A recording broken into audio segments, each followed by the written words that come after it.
السلام عليكم saaxiibayaal kusoo dhawaada wadani show waa mar kale iyo muuqaal cusub waxaan idin wadaa software ka mid ah softwarada ugu anfaca badan dhanka video editing softwareka hortiina ka muuqda waxaa la dhahaa Wondershare Filmora 9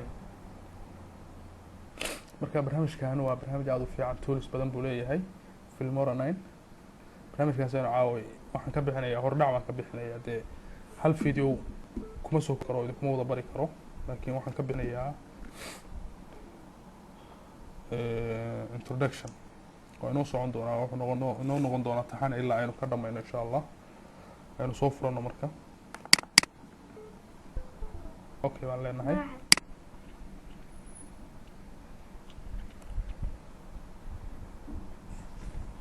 واسي سوونينا لكن wax kasta buu ku sahlayaa macnaha video editing professional na noqoto ina khabiir ku noqoto muuqaal sameynta iyo ku sahlayaa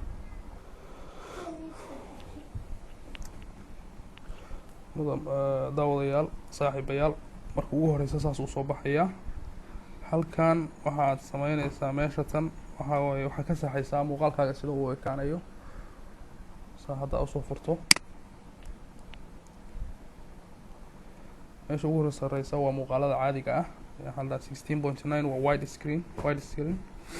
waa muuqaalada caadiga ah YouTube ka daawano haddii aad doonayso Instagram inaad muuqaal u sameyso waa 1.1 way waa marka labaad saas way waa muuqaalo wuxuu leeyahay haddii aad cinema u sameynayso muuqaal cinemada muuqaaladeedu waa aragtan waa dhaadheer sida aynu ku aragno inta badan Hollywoodka muuqaalada Hollywoodka marka waxaanu dooranaynaa tan ugu sareysa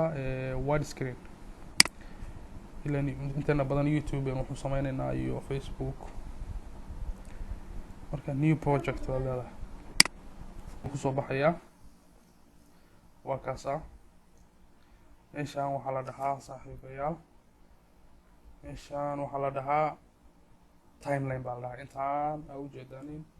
waa meesha soo gashanayso muuqaaladaada oo dadkaaga wax ku qurxinayso waaye halkan waa meesha muuqaalada aad ku soo upload kareysan lahayd waaye halkan waa shaashada uu kaaga muuqanayo video si aad u edit kareyso oo aad u jarjarto oo uga bedesho oo effect ugu sameyso meesha uu kaaga muuqanayo halkan waa timeline-kii halkan waa meesha soo gashan lahayd muuqaalada caaway intaas ayuu ku egyahay saaxiibayaal socda kanaalka ku xirnaada subscribe ta saara like ta saara hadduu muuqaalku cajabiyo commentiga faalada qaybta faalada inoo ku reeb saaxiibadan u sii share garay si ay uga faa'iidaan una bartaan